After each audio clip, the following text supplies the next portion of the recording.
have your I bio. don't, no, don't read about it. Don't read it. Okay, sorry. No, we didn't think through this. We MCM. found this guy down the bus stop. This is live. You're live already, so. Excuse me, can we all sit down? We're gonna get started.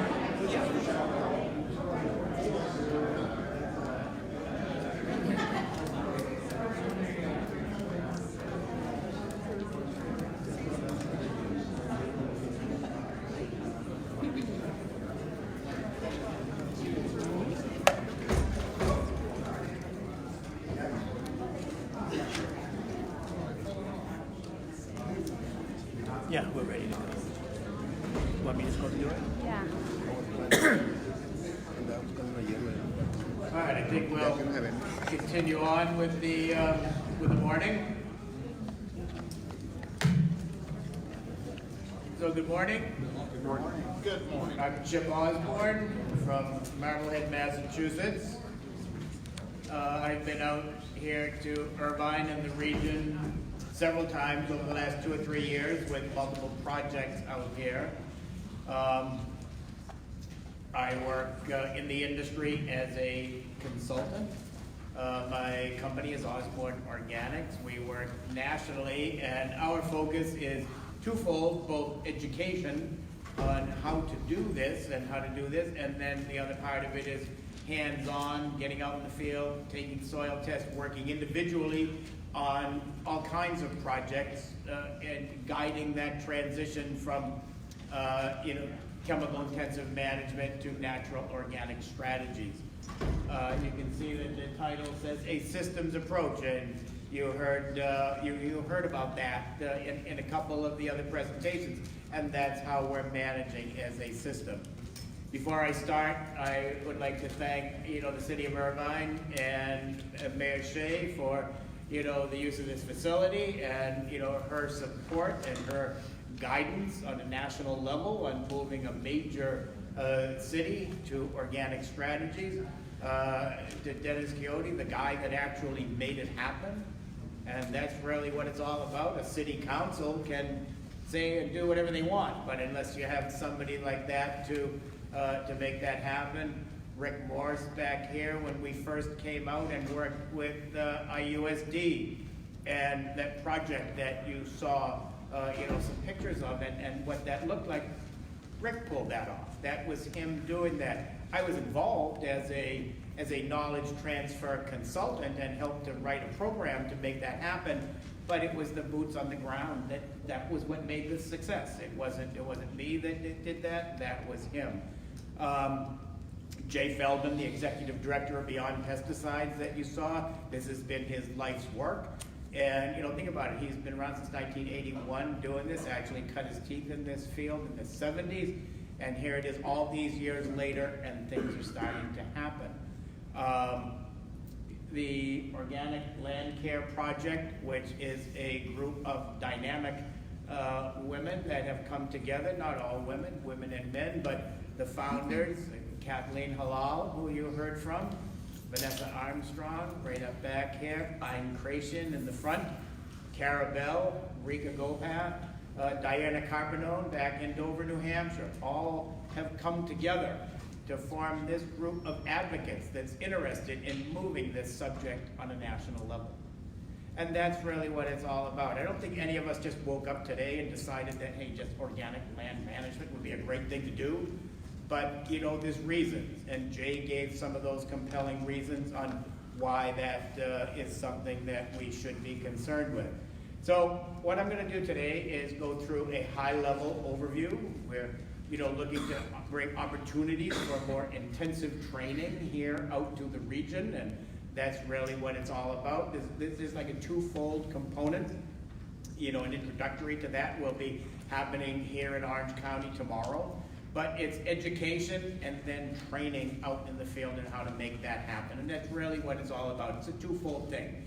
There's education, and those of us that are managing turf, landscapes, whatever it is, we all got some education somewhere, and in a conventional framework. And now it's simply reorienting to an education from an organic framework. I'm a conventional guy by trade. My first business I bought in 1974. commercial greenhouse production, garden center, nursery, florists on the East Coast, that whole kind of package. And I was taught by University and Cooperative Extension that I could not manage a horticultural business without a reliance on synthetic fertilizers and chemical pesticides. So that was my education as a 22-year-old. And I did that for 20 years until I got to a point and I realized that things were sort of not going the way they were.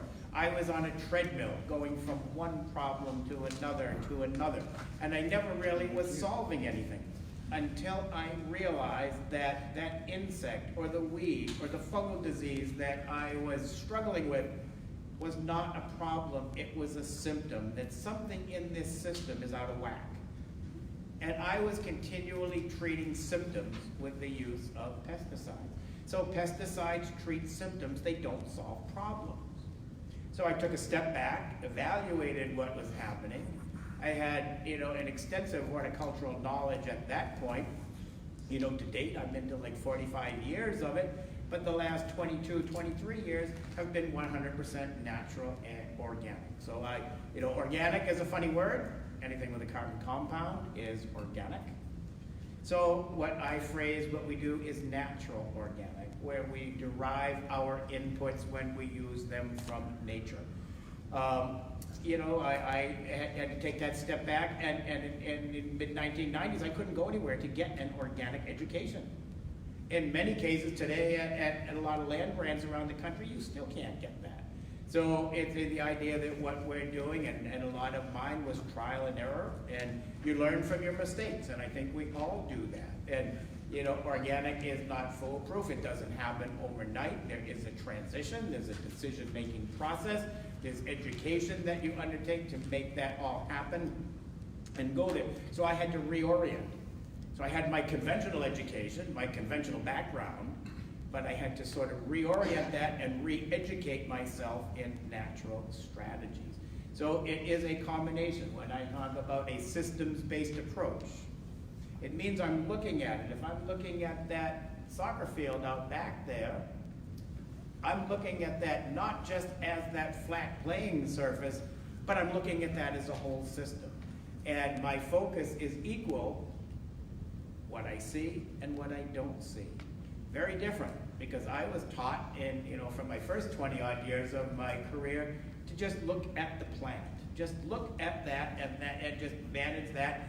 And it was a product-centric approach. Jay talked about that. And what we are not in organic is a product swap. If we try to say, okay, well, we really want to get rid of pesticides, we'd like to move on, we want to reduce and eliminate synthetic fertilizers, then what we tend to do, or what tends to happen, is a swap out for product. And that's what happened 15 or 20 years ago when this subject first began to be looked at. It was a product swap. This is what I used for my conventional fertilizer. What is my organic alternative? Herbicide, organic alternative. Fungicide, organic alternative. And we were simply reacting as opposed to being proactive. Dennis talked about using a product, Actinovate, Companion. Those are proactive products where we're getting a colonization of root zones with a bacillus organism, with a good guy bacteria that is going to protect that plant from a potential fungal pathogen. Very different than being in a reactive strategy where we're reaching for product. So, probably my first message is that is our approach, that we're being, a systems-based approach as opposed to product-centric. So my hometown, Marblehead, Massachusetts, surrounded on three sides by water. My town was the first in the United States to have a public policy which became regulation way back in 2001 and then 2005 that prohibited the use of all synthetic materials on town-owned land. And it went one step further because there was one town that prohibited a little before us, but in that regulation, it mandated a proactive organic approach. So organic can be, I don't do anything, therefore I'm organic. Organic by neglect, and that's not a bad thing. It's all about managing to expectations, and if you don't have a high expectation, then you can be organic by neglect, and that's fine, and that's a lot of choice. In the public sector, we don't have that luxury. We do have to manage to a communicated set of expectations. So in this policy, the forward thinking was there all the way back in 2001 that you can't just get rid of these synthetic materials. You have to put something in their place to make it happen. So in town there, I'm an elected public official and have chaired the Recreation and Park Commission for most of the last 18 or 19 years. Manage all park and school district properties through that department. I don't work for the town, I don't work for the department. As a commissioner, they rely on sort of my expertise and a volunteer, and we have stayed the course all of these 19 years. And in our region of the state of Massachusetts, we probably would hold our athletic fields up to anybody else, chemical or organic. It doesn't happen overnight, but it doesn't have to get worse before it gets better. People have said that the things that many of you have heard about organic management, it's too expensive, it doesn't really work, and if it does work, it's going to work 5 or 6 years later, and it's going to get worse before it gets better. With the science, the technology, and the education we have now, we do not expect any slide back in quality. So I manage a professional baseball stadium at the AA level for Philly for the Blue Jays. It has been 100% organic with the exception of one application since August 1st. We started back in the spring. So that's about as high profile as it gets. It hasn't gotten any worse. The weeds haven't come in. We stopped the herbicide. But we're managing the soil, and that's a crazy situation, and you're managing at 98.6% sand.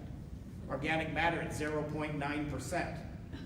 But you find a way to make it work, and you look at each individual situation. So, Dennis will tell you, and he talked about his different properties. What we are not is cookie cutter. Think of the 4-step program that we all know about, where you've got these 4 bags that are sold to all these different states. Same stuff in the bag. Put same directions on when and how to put it down.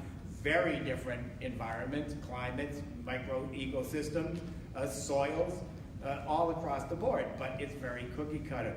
Dennis talked about that. We're site specific.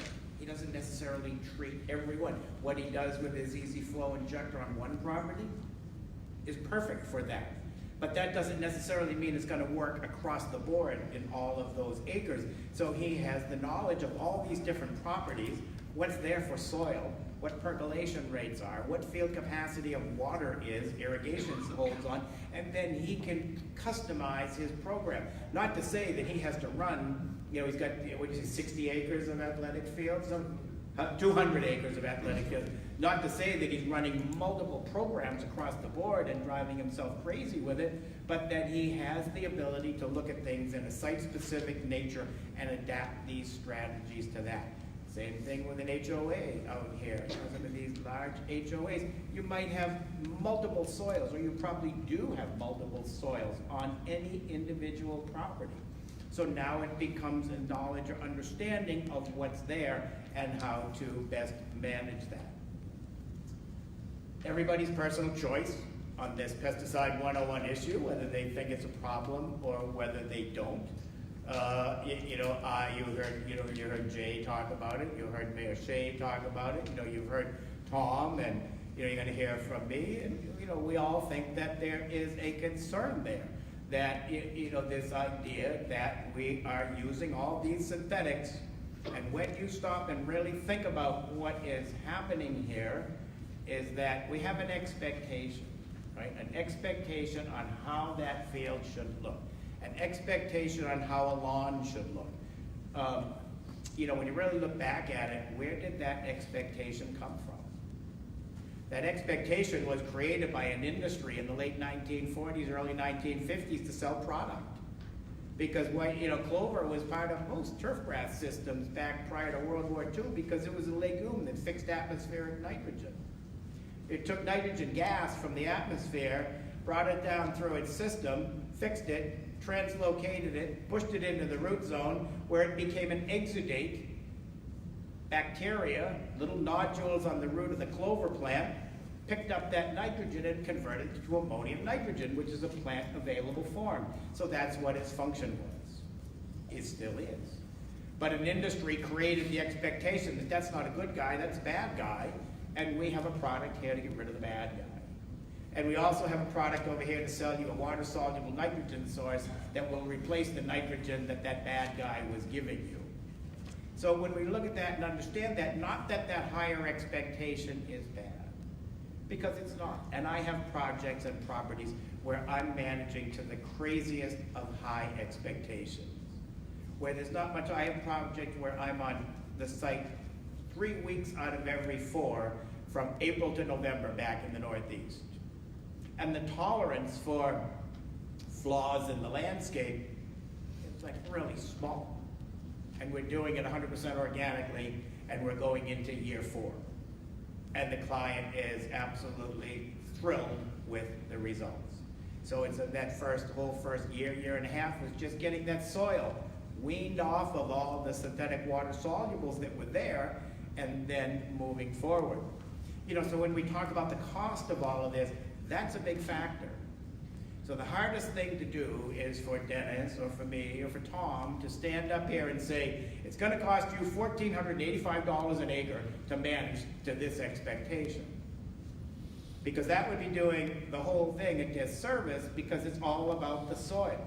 So if you give me a soil that has, you know, low sodium, that has good, you know, 5, 6, 7% organic matter, if it has the appropriate dispersing of sand, silt, and clay, textural particles, and biological life is fairly abundant and active, it's going to cost me less to move through year 1 than it is if I have a site where active bacteria, which is, they're the guys, we'll see in a minute, that break down, you know, organic nitrogen.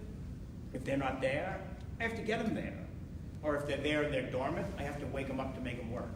So getting through that first, you know, year or year plus, cost-wise, that is the variable. That it's all based on individual soils. So I'm going to talk a little bit about soil testing and why that's critically important. Once I get a soil test in hand, or a series of tests in hand, we can better drill down on what the actual cost is going to be.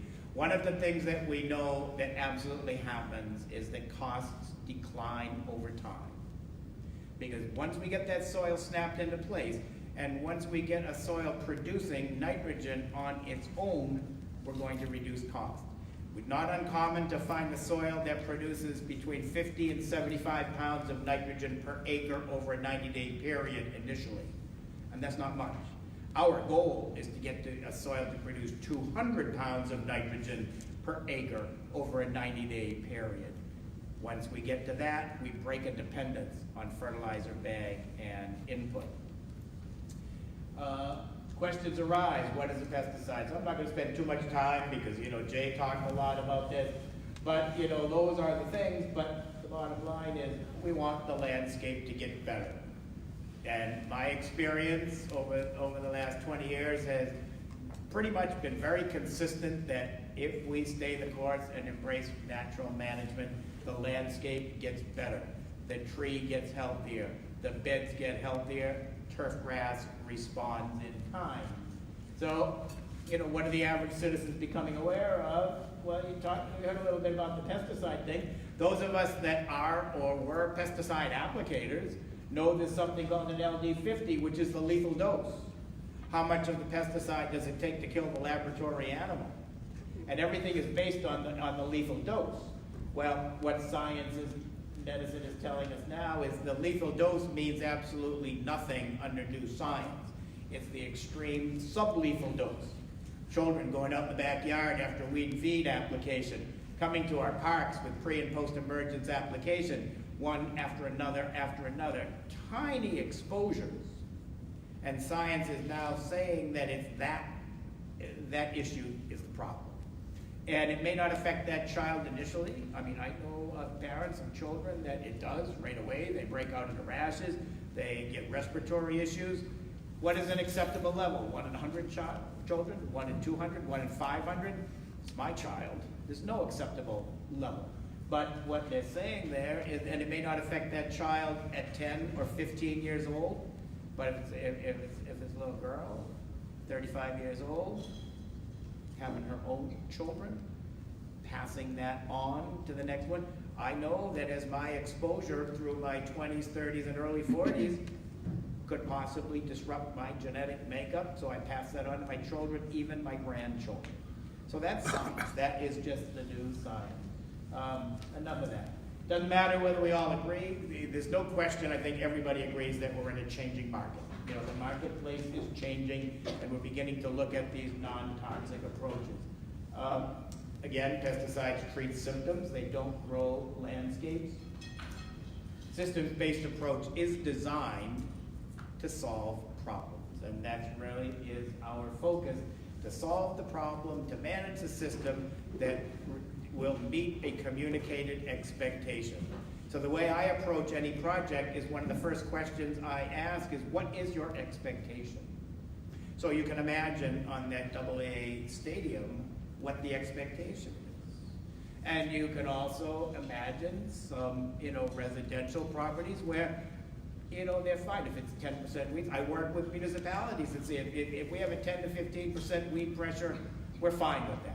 We don't want to get to 25%, but if there's a little bit here and there, we're fine. Very different expectations, but we learn to get the ability to manage to whatever that level is.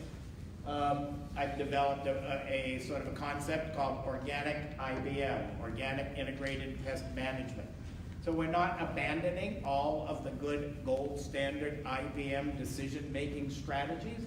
IBM came into my greenhouse industry in the 1980s before it ever hit turf and landscape. So it's just different product choices at the end, and Tom talked about that. OMRI certified, Organic Materials Review Institute certified, Jay talked about that. Or US EPA 25B exempt, those 35 or 40 active ingredients that the EPA has exempted from the registration process. So what organic IBM says and how it's different than traditional is right up in the beginning. It says that if you pay attention to soils and create a soil that exhibits good health, that in and of itself can attenuate many pest pressures. If that doesn't completely take care of whatever you need, then you move into the product choice. And a lot of product choice to move in that direction. 3 concepts of a systems-based approach, probably my most important slide. Understanding of soil biology, and I'm going to run you through 2 or 3 science slides. Exclusive use of natural organic products as much as possible. And eventually we try to get there, but I know that certain things in cool weather, I know that there's product input that goes in cool weather because cool weather, microbial life isn't highly active. So, but again, trying to get away from salt-based nitrogen sources. And then revised cultural practices. Tom talked about that. Dennis talked about that. Absolutely important. From my perspective, if I'm charged with the responsibility to create a program that is pulling out all herbicides, I have to put something back in its place. What I put back in its place are the cultural practices with a very strong focus in that direction. So we have a renewed focus on soil health. Nature really has put everything in place that we need to work with. We just have to learn to work with nature, create the ideal environment, stop practices that compromise the system. So what is it? These are the main guys in soil biology. The first 2, bacteria and fungi, are the lowest trophic level. And then when you get up into protozoa and nematodes, that is the higher trophic level. Nematode here is being referenced in the light of being beneficial. Now there certainly are damaging nematodes, and there are pesticides available, nematicides, to take care of those. But really, when you get down to the science of it, if you promote the health and development of the beneficial nematodes, in and of themselves, they have the ability to become predatory and keep the bad guys under control. So I do soil tests where I can identify every single nematode by name. I know my scientist friend does, but identifies every nematode by name, and he tells me there what's a bacterial feeder, what's a root feeder, and what's a fungal feeder. So I just look, and if I've got some bad guys in there, it's not the end of the world for me because I know I've got more good guys, and they're in the predatory relationship there. So my best understanding of going to these high managed landscapes is simply to mimic what's happening in a natural ecosystem. So, you know, we have a soccer field out here, which isn't a natural ecosystem. It's a man-made system. It's made with engineered soil. I'm assuming that when you get us through the specs, this is the soils that he wants in here from the beginning and all that. So it was a created ecosystem. But that doesn't mean I can't manage it by the way I see things happening out in natural ecosystems. And I'm not about to come here to Southern California and, you know, tell you that you're going to manage the way I do in New England, and that would be foolish. We're managing within the ecosystem of the region. So I work in this region of the country, in the Southwest. I work in the Northwest. I work in the Heartland and up through the Great Lakes, all the way down to South Carolina, and all the way up through New England. And every one of them is different. It's an understanding of how all of that is different and how to make it work. You know, 5 or 6 years ago doing this, one of the things I was always told is, this is no good. You can't do this in Southern California. You can't do this in Arizona. That's not going to work up in the heavy clay soils of Illinois and Wisconsin, but it does. It can work in all of these regions. It's just an understanding of how to take all of these strategies and adapt them to become unique to the region in which we're managing. Interesting little thing here, you know, there is no fertilizer, there is no food for any plant in a bag of fertilizer. Even though we can buy product that says lawn food, plant food, house plant food, tree and shrub food, none of that, NPK, nitrogen, phosphorus, and potassium is not plant food. It is simply raw material that acts as a catalyst in physiological processes of the plant. So grass uses nitrogen first and the foremost, potassium second, and phosphorus a distant third, you know, used for rooting and things like that. So if you just look at nitrogen, you open up a bag of fertilizer and you put, you know, organic fertilizer out here, organic nitrogen, multiple things are going to happen. It's going to push some top growth. It's going to drive root growth. Most importantly, it's going to give you horizontal extension, meaning thickening the turf system. And that's how you keep weed pressures out. And it's going to make the grass get greener. The green, as we know in everything we're looking at out the window, is chlorophyll. So chlorophyll density increases as a result of nitrogen application. Chlorophyll in the blade of grass, energy from the sun, in the presence of carbon dioxide and moisture. Underside of the blade of grass, underside of all the leaves on those trees are stomata, open and close. They open. Carbon dioxide goes right inside of the leaf, right inside of that blade of grass. Chemical reaction with chlorophyll happens. Amino acids, sugars, and carbohydrates are the result of that process, and that is plant food. Healthy, organically grown plants can put as much as 80% of that carbohydrate energy that's produced in photosynthesis, and that's what carbohydrates are, energy, down into the root system. Half of that supports the growth of the root system, and the other half of that, 40% of the total production, becomes an exudate that is pushed out through the roots into the soil and becomes microbial food. And now we have desirable organisms colonizing the root system of the grass. It's like cake and ice cream to those guys. That's free food coming right in there, colonizing to get that. And while they're doing that, they're protecting the root of the plant. They're protecting from disease. They can protect from certain pathogens and other threats that happen. They make the plant get healthier. So this is how, in the long run, we can break a dependency on a fertilizer bag, because we're allowing the plant to produce its own food at a more efficient level, because we're removing salts. We're removing those things from the system that can be detrimental. Bacteria and fungi, lowest guys on the totem pole, and they do all of these things. Protect plants, retain nutrients, build soil structure. This is probably the big one right here. Soil structure, well, I've got a slide, we'll talk about what that is. Soil structure is the most important thing. Now here in Southern California, you have a lot of sodium in your soils. Sodium does not go hand in hand with good soil structure. Dennis talked about that. He has strategies that he uses to mitigate some of that sodium. So sodium is not something that builds good soil structure, so we have to sometimes remove some of that from the system. These are the higher level predators. Let's just look at protozoa for a minute. So let's say if we just take we heard about compost as a top dress. So if we went out here on this field and put down 1/8 of an inch of compost as a top dress, or if we opened up a bag of organic fertilizer and put that down, or if we went through our easy flow injector and we're injecting organic sources of nitrogen, if we're injecting amino acid, it's already water soluble, because amino acid is what the plant produced for its own nitrogen source. But other than amino acids, most nitrogen sources are water insoluble nitrogen. And an organic fertilizer bag, on the back it'll say WIN, water insoluble nitrogen. Put that down, bacteria break it down. So bacteria use that as a food source, they get it in their body, they break it down. This protozoa just simply comes along and consumes that bacteria. Protozoa is a low nitrogen organism, bacteria high nitrogen.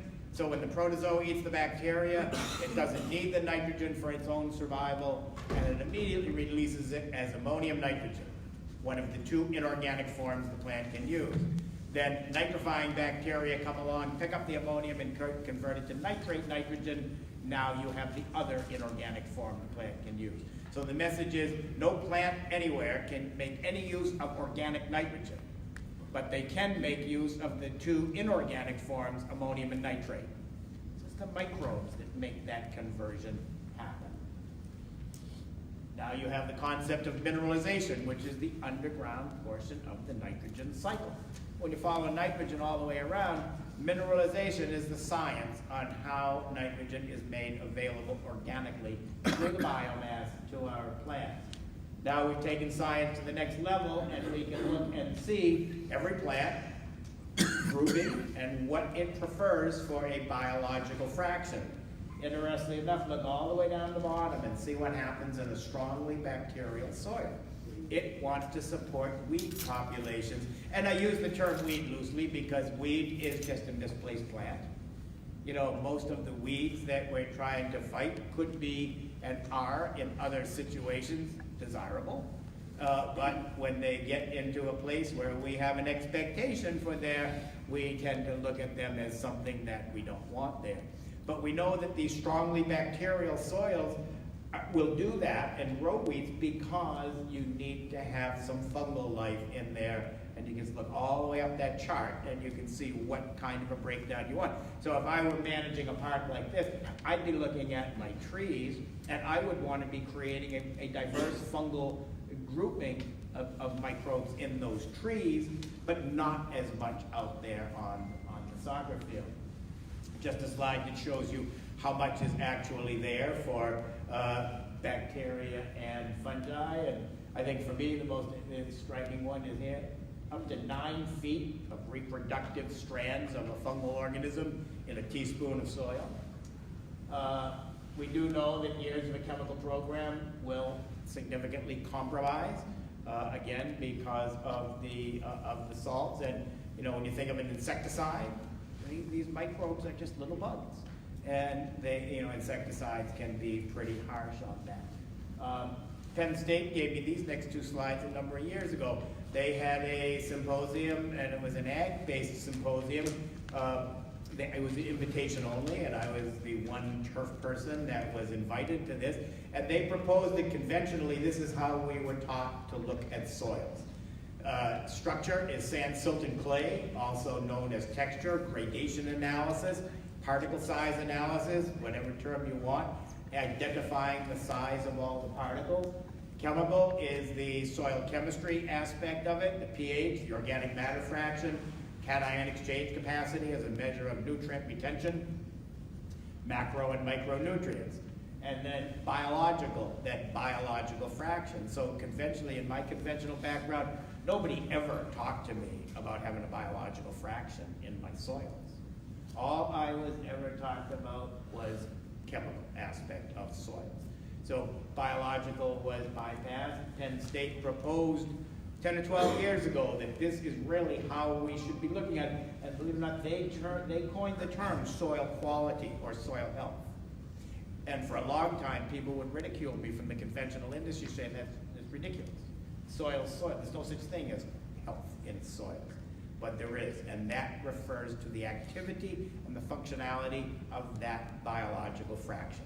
Understanding that without that fraction being optimized, everything that we're going to try to grow would be a struggle. What causes this intersect here? Because we're working within the organic matter fraction, that very, very small fraction of the soil. We'll see a little pie chart here in a minute that talks about that. But the humus fraction of organic matter, you heard Dennis talk about humic-based fertilizers. The humus fraction, humus by definition is the end product of decomposition. It can be a 50 or 100 year resource in soils, but it can be less than 1% of the organic matter fraction.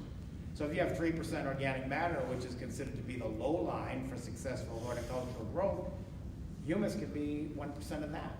So very tiny fraction, but it's really the driver that intersects and makes it all work. So here's the typical this is the sand, silt, and clay, 45% on average, 5% organic matter on average in the United States. I have projects where organic matter, like you heard, is 1%, and I have projects where it's 7 or 8%. Organic matter is the home for the microbial population.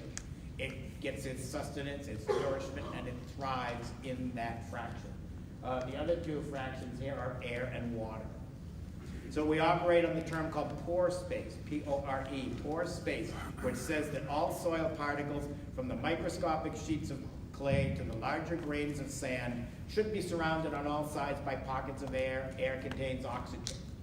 Oxygen critical for the growth of the roots of our plants, oxygen critical for the microbial population to thrive.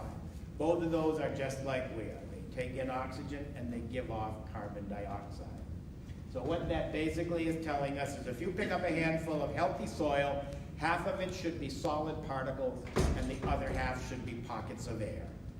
And that's the definition of a healthy, biologically active soil. This shows an undisturbed versus a disturbed soil, and versus a compacted. The reason that Dennis said he aerates multiple times a year, up to 8 times a year on the heavy used properties. What happens with compaction, and compaction can happen through athletic play, foot traffic, public events on grass spaces, excessive irrigation, heavy rain events. And what's happening here, there's your 45, 25, 25, and 5, but when that soil gets compacted, now 74% of that handful of soil is going to be sand, silt, and clay.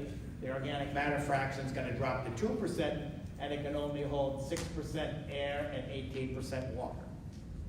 That is considered to be anaerobic. Anaerobic soil will not grow healthy plants. Anaerobic soil will not sustain a healthy biomass. Anaerobic soil will produce crops of weeds. So that's why we aerate aggressively when we are, if we are managing high-profile athletics. Anaerobic soil, another thing that happens is we get alcohol building up. When oxygen goes away, alcohol gets produced. 1 part per million alcohol can solubilize a plant cell. In a compacted soccer goal, which those of us that manage sports turf know that you get stress areas at goal mouths and field centers, it's not just that the goalie is damaging the turf, it's the compaction and literally reducing oxygen if we're not aggressively aerating that goal mouth, and then we start to get turf decline. You lose some density. In Bermuda, you rake down on the thatch layer, you start to thin out the thatch layer, and then we have a problem. And it's because alcohol is building up, literally dissolving the roots from the bottom up. And as they lose root structure, then we lose density on the surface. The disease causers, when we start to talk about fungal disease of turf, if we're overwatering, that is creating an anaerobic soil because all of those pockets of air are being filled with water for too long. That is anaerobic. The end result is alcohol being produced, and the bad guys can thrive on that. That's where fungal disease comes in. So managing irrigation as a cultural strategy is critically important from day one. Soil organic matter. We look at short-term and long-term benefit. So in the, we get better soil structure, chelation, meaning solubilization of natural insoluble mineral nutrients in the soil, buffers the pH, better aggregation, nutrient release, biological activity. All of these things can happen. In the short term, we see all of that happening as we're improving the health of the organic matter fraction. We're beginning to get improvements in structure and health. But the big thing is the long term. So when I work on a program and I choose product input, I know I need to produce a reaction in the short term, in a month or 2 or 3. But my focus on that product choice is more on what's that going to do 2 years from now? How can I build that? And that's one of the first lessons I learned 20 years ago when we started an organic program and we did soil tests. And we didn't have all the biological analyses at that time, but we did have a test that would give us an estimated nitrogen release per acre of topsoil. And we did soil tests at the very beginning of an organic program in 2002. And we found out that an acre of topsoil was producing about 75 pounds of nitrogen on its own through the organic matter fraction. 4 years later, 5 years later, we repeated those soil tests, and we found that that same acreage of topsoil was now producing over 175 pounds of nitrogen on its own, independent of fertilizer application, because of the choice of product that we use to get to that point. So the choice of product, whether it's a granular that goes down, whether it's a liquid that goes in an easy flow or any other injector, any of those products, whether it's a compost tea, we have Steve here doing great things with compost teas and coming up with that, bringing that to the Southern California region. All of that, goes to, contribute to these longer term effects. Compost, I can't say enough. If I have the ability to use a good, high quality, well-aged compost in a program, I can make changes faster than I can, in many other ways. Steve will tell you he can do the same thing with compost teas. Compost tea is simply a liquid extract of a high-grade compost. So he's not going to use just any compost to make a tea. He's going to go find the best. He's going to look specifically for something that's going to give him an end product that excels. So compost gives us 3 basic things. If we drill all the way down on what it does, it's going to give us an organic matter fraction increase. It's going to give a biological increase. And it's going to give some short and long-term nutrient. So when in a project I had here in Irvine 3 and 4 years ago, I did a lot of compost testing at at facilities around, and I not only look at the chemistry side of things, I look at the biological side. So we put these 2 tests side by side. Compost tea is simply a liquid extract of a very high-grade compost. There are no national guidelines or criteria for compost quality. The U.S. Composting Council recommends that all compost be tested, but again, that's a trade organization, and they don't differentiate between good, better, and best, or poor. They're just saying you should compost. We're actually working through the Organic Landscape Association, which is an association that was created 3 years ago that is looking to bring together everyone from the advocacy community right through to the practitioners, product suppliers, developers, and research scientists, basically trying to get everybody interested in organic land care, land management under one roof. And what we are looking to do within that association is to create standards so that we all know what we're looking for in a compost. If we have a compost test, what can we compare that to say that it's worth $40 or $50 or $60 a cubic yard? I have no problem spending $50 or $60 a cubic yard if I know I'm getting something and I only need a little bit. If I spend $25 and I need to use a lot of it to get the same result, in many cases the $25 compost is going to cost me more than the $60 one. So we're trying to get down on that. 1/2 to 3/4 a yard per 1,000 square feet. Most of mine, I rate at 1/2. And we've got the rate reduced down to almost 1/8 of an inch. And so just a little bit goes a very long way. Soil testing, I can't say enough how this is critically important. I don't embark on any project without the agreement that we are going to test soils. I would be doing my client or anyone else a disservice if I just said, this is what you want to go out and buy and do this to begin an organic program, because I don't know. Many times a soil test saves money as opposed to costs money. Because if something's already there in the soil, you don't need to spend money to put it there.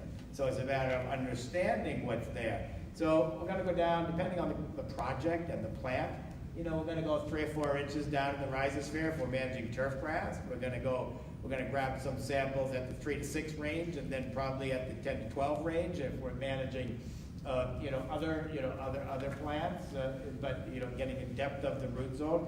But so let's just focus on turf grass for a minute. 3 or 4 samples.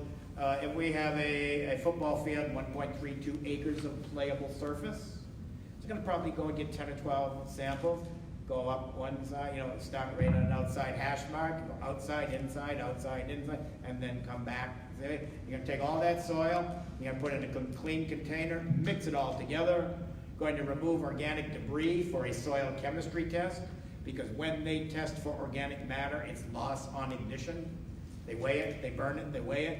So if you have a lot of blades of grass or roots, it's going to give you a distortion in what that organic matter fraction really is. So we get that nice clean sample, and then we send it off to a laboratory. We're after about 1 cup of soil to do a soil chemistry or soil textural analysis. When we do the biological analysis, where it actually goes under a microscope, that test, we do want the root, and we do want the thatch, because all of that is part of the system, and they're looking at specific colonization on root and trying to identify specific microbes, particularly mycorrhizal fungi. Mycorrhizal fungi are those organizations that form a beneficial relationship to the root of our plant, depending on whether it's a tree or whether it's grass. It can either, the reproductive hyphae can either attach themselves to the root, or they can grow right into the root. And they reach those hyphae out many meters beyond where the actual root can reach and bring in nutrients. So we're going to send it off to a laboratory. Pick a laboratory, don't switch, because different laboratories use different methods of extraction to give you results. There's a strong acid extraction, generally known around the country as a Mehlich-3 extraction, and then there's a weaker acid extraction known as a modified Morgan. And what that is doing is they're simply taking that soil and they're mimicking what happens in nature. Microbes excrete organic acids. Humic acid is an organic acid. Those organic acids interact with phosphorus and potassium and calcium and magnesium as insoluble minerals. All the micronutrients, they're water insoluble. They react with that, and the organic acid makes it soluble. That's the chelation process, and then the plant can use it. So in a laboratory, they're going to take that soil sample, they're going to mix it with an acid solution. The strong acid gives you a reading on almost all the total nutrients that are in that bag for the most part. You get that number, and that's a potential. You can think, well, there's my potential if I can solubilize all of that. Or the weaker acid extraction, which I typically use when I can get it in a region of the country, is it solubilizes much less of the nutrient, which many people think is more like what's happening in nature. That's what I've got to work on this month, next month, the month after. And I know that my potential is much greater, but it gives me that short term, here's what's actually happening for me. Nutrient analysis, also called soil chemistry, pH, organic matter, calcium to magnesium ratio. We know plants want more calcium than magnesium, NPK, cation exchange capacity, the ability of a plant to hold on to and retain nutrients. The idea that we have in the soil as an electrical charge, where in some of the clay and in the humus fraction of organic matter, there's charged electrically a negative charge.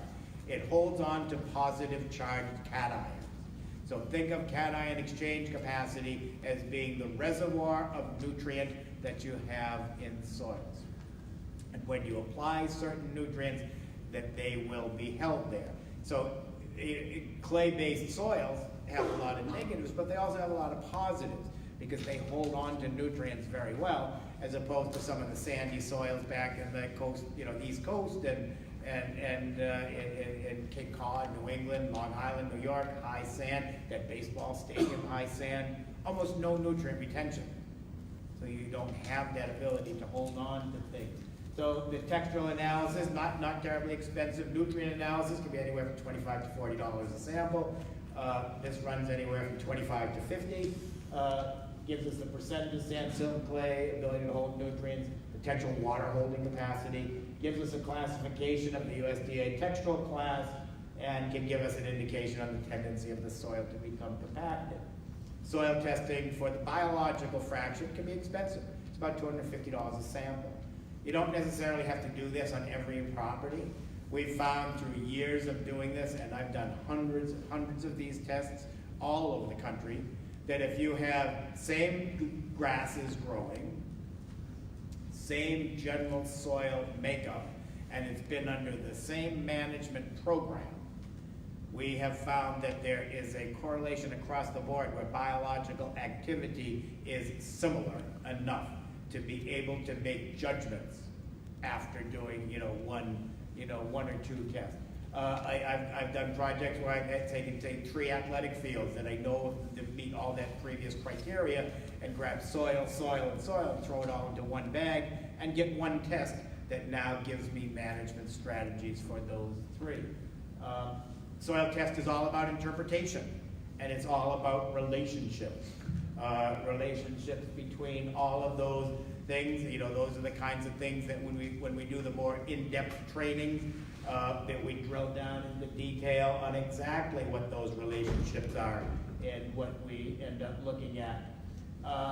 This is a cool season grass system, but this is on Martha's Vineyard, an island off Cape Cod in Massachusetts. Not a lot of tolerance for low expectations on this site, but managing cool season grasses, which a lot of always people say, oh, it's so out here in California things go year round and we have all these problems. But think about it, we're growing a grass there that ideal soil is 55 to 65 and air 65 to 75. There's nothing about a 0-degree New England winter and a 90-degree New England summer that's conducive to these grasses that came from the British Isles, and we know it is. So no matter where we are in the country, warm season, cool season, everywhere we have challenges. Fertilizers are broken down into these 3 distinct groups: organic-based, and synthetic. Synthetic is a result of the Haber-Bosch process, where ammonia, anhydrous ammonia, 72% nitrogen, is reacted with CO2 at 3,500 psi, 350 degrees, and produces 4600 urea. And then there's all kinds of other nitrate and ammonium-based fertilizers, that can be created. When we start talking about carbon footprints, and that it takes 5 tons of petrochemical equivalent to make 1 ton of 4600 fertilizer. So it's a 5-ton input to a 1-ton output. Organic-based, we do not allow in organic production because it uses biosolids. Biosolids as a product of wastewater treatment. Depending on a lot of industry that's in any individual area, there can be a lot of heavy metals. More importantly, pharmaceuticals, birth control, antibiotics, growth hormones, chemotherapy. All those things that go in through the mouth and go out through the waste stream. They bind to the solid cake that gets composted. So residual pharmaceuticals in biosolid compost is an ongoing concern. With organic, the nutrients come from minerals, plants, or animal byproducts. So nitrogen, from the organic perspective, is plants, meaning grain, or an animal byproduct. Photosynthesis, talked about that, the real place that plant food is made. Always matching nitrogen to the input of grasses, whether it's warm or cool season. Cultural, not going to spend a lot of time because both Tom and Dennis did a great job with this, but managing is about reducing and eliminating stress. That's really what it's all about. When a plant is under stress, it struggles. So an athletic field is under stress every single day. So now culturally we learn how we can reduce and eliminate that stress. Mowing properly, Tom talked about that. There is a root to shoot ratio. Out here we've got really short Bermuda grass. We can develop a deep root system with that. Golf course greens, whether we're doing a POA or a bed green, we do have short grass and a deeper root system, but generally speaking, with grasses and many plants, what you see up above is what you have down below. In turf grass, more problems have come to me through irrigation than anything else. When you really diagnose what's happening and how frequently. And, in a lot of situations, that water is just being delivered through a time clock on some type of a predetermined basis, whether it is 10 minutes or 20 minutes, whatever that may be. But then when you really drill down on how much water is actually being delivered per 1,000 square feet per irrigation cycle, and a lot of times those are questions that can't get answered because we don't necessarily been taught to focus on that. So it's not just the frequency and delivery of irrigation water, it's how much we're delivering. So we're looking at the irrigation heads and the GPM that they will deliver, and you put that with the time, and you look at the volume. All of those factors come in, and that's actually what tells you, because we always want to water only to field capacity.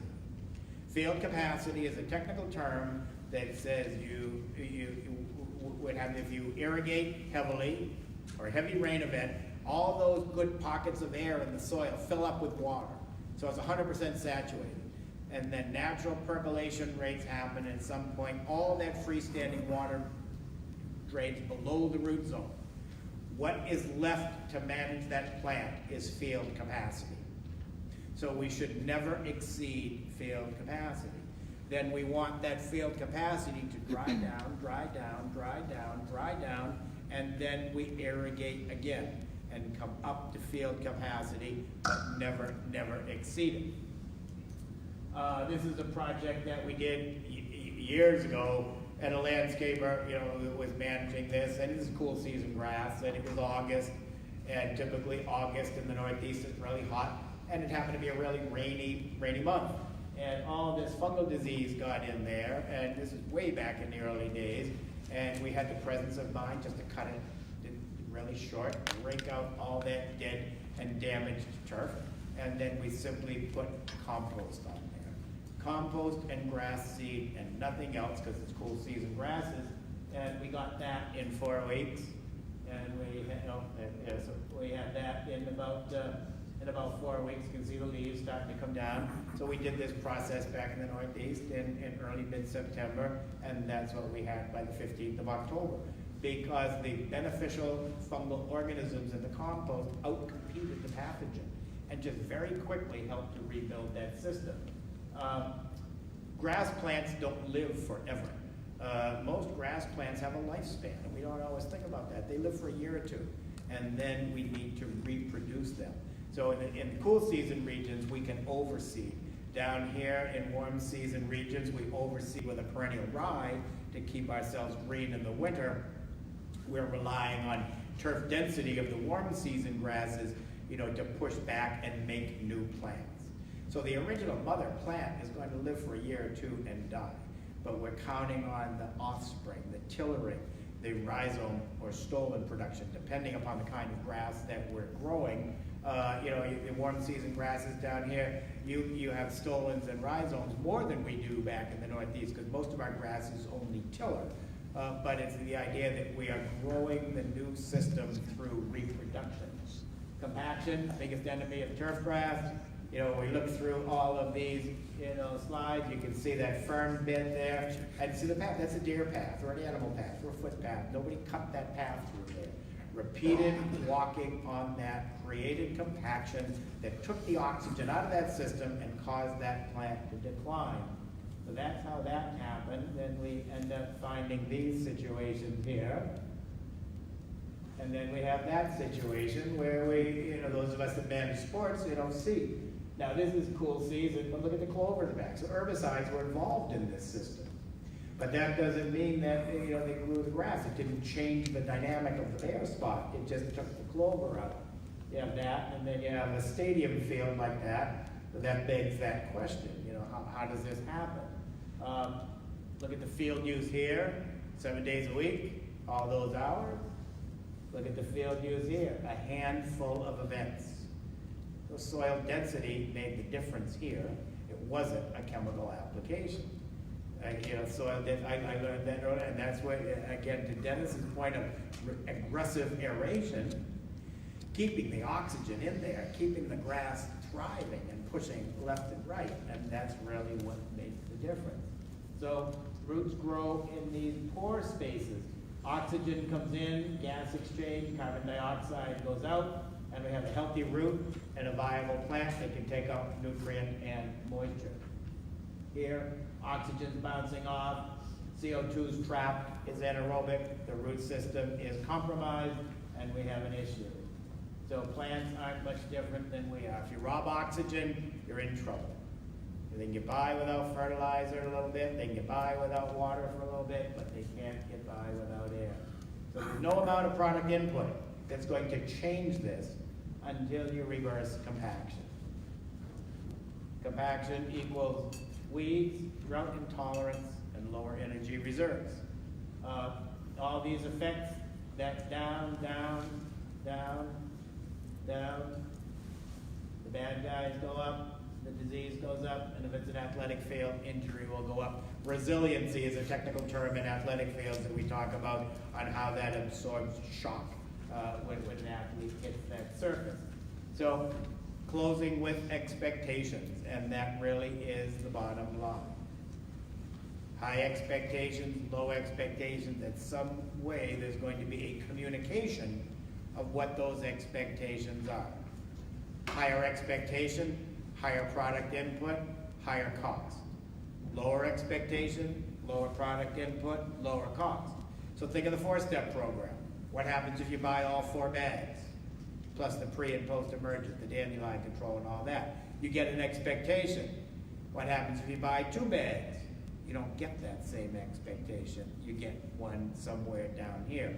Now that being said, high expectations is not always good, and low expectations is not always bad. So it's the right expectation for any site as communicated by the stakeholders of that site. And so that's how we manage. And I know that, with HOAs, with sports turf, with all that, there are high expectations. But the idea is that we can manage to that level of expectations as long as we get the background information and the strategies to develop. Product choice now is light years ahead of where it was. I mean, you saw the list that Dennis ran down. That didn't exist 10 years ago. If you'd have asked me 10 years ago or Dennis to show you a product list that he had available in organic, it would have been tiny.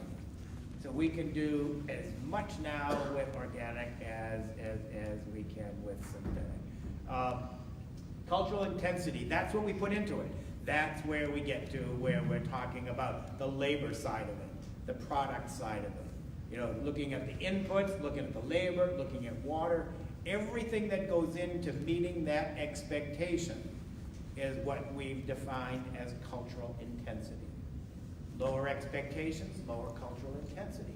Higher expectations, higher cultural intensity. That's true. Both of these last 2 slides are equally true in a conventional chemical program or an organic program. Whether you're using chemicals and herbicides and pesticides, or whether I should have said that herbicide is a pesticide, a lot of pesticide umbrella term, right? A lot of people say I only use an herbicide, I don't use any pesticides, very much a pesticide.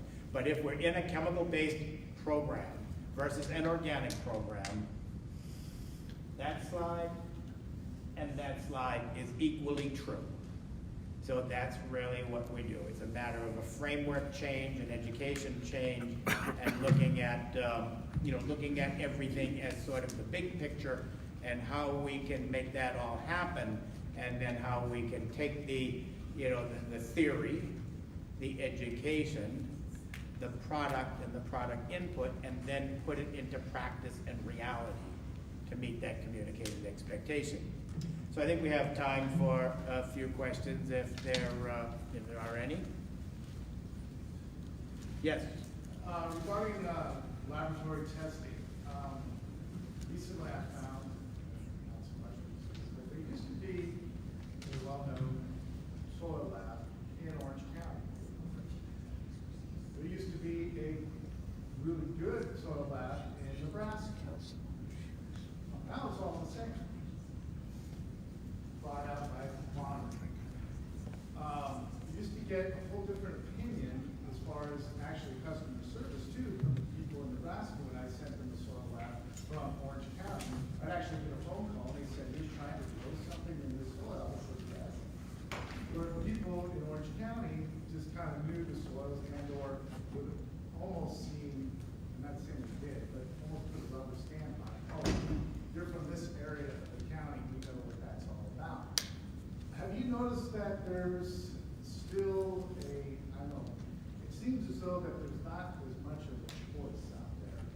And a lot of rubber stamping, or it seems to be that kind of sort of thing. Yeah, you're spot on. And I was taught years ago that when you test soils, you test them with a laboratory in the region of the country where that soil came from.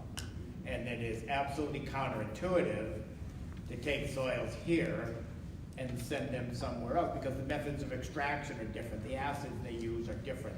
And they typically on the East Coast, the same thing. Soil tests were taken all around the New England area, and they were sent out to Ohio, where they're dealing with a completely different, out there it's a limestone-based soil. And they have methodologies in place to do that. Then they're making recommendations for a golf course or for a municipality back on the coast of Massachusetts that are totally irrelevant.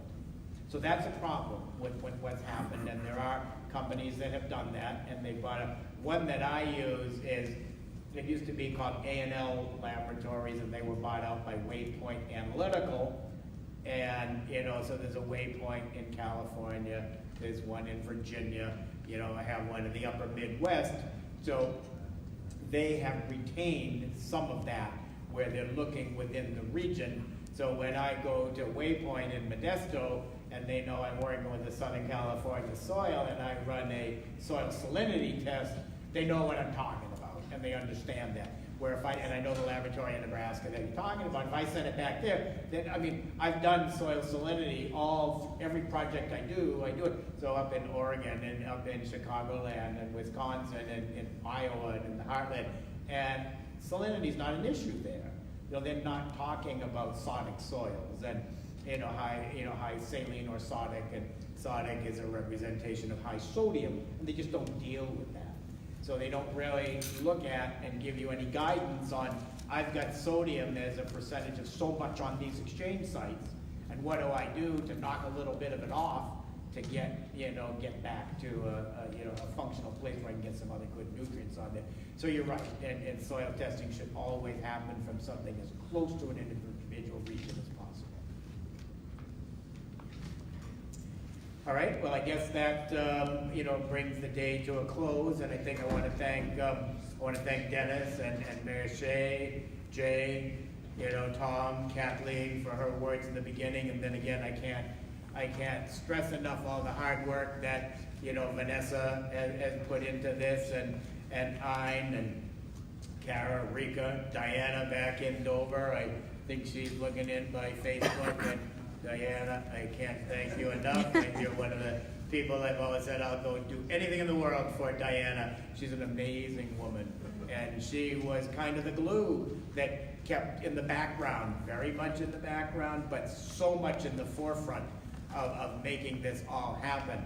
And the Organic Land Care Project and these amazing ladies are doing great things. And just a very simple approach to bring the message of organic land care to the forefront, to support homeowners, to support advocates, to support the practitioners in the industry, to support the product developers that are blazing the way, you know, like Steve, and blazing the way in the industry to provide new product. So Tom, you know, Tom's got some, you know, a pretty neat product that he's, you know, come up with and talk about today, because it really isn't a product day, but, you know, people behind the scenes coming up with these things, and it's going to be that. We're not swapping out product, but the idea that some pretty neat stuff is now coming to the market and, you know, giving us tools to work with. So again, thanks to everybody for coming today, everybody that made this happen, and thank you.